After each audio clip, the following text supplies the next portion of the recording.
Vous parlez d'un double aveuglement. Pouvez-vous expliciter cette formule?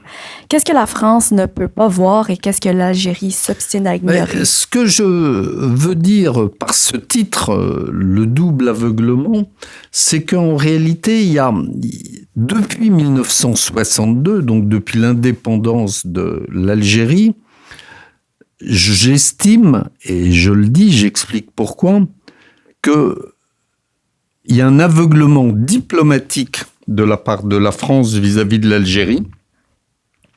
Nous avons, depuis 1962, toujours fait preuve de bienveillance, et j'appelle ça dans le livre la bienveillance spontanée de la France vis-à-vis de l'Algérie, qu'on pourrait dire, qu'on pourrait appeler de la complaisance ou de la naïveté ou de l'aveuglement. Moi, j'appelle ça de l'aveuglement.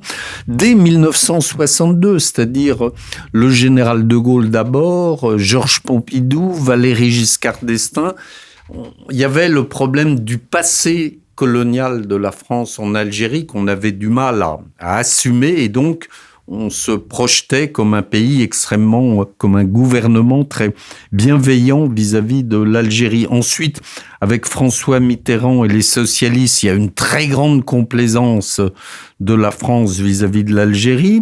Ensuite, avec Jacques Chirac, il y a eu une relation extrêmement amicale, chaleureuse entre Paris et Alger.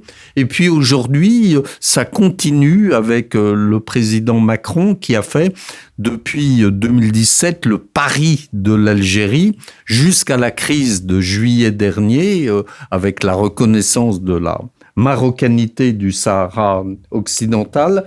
Et donc, on est aujourd'hui dans une crise extrêmement profonde avec le pouvoir algérien.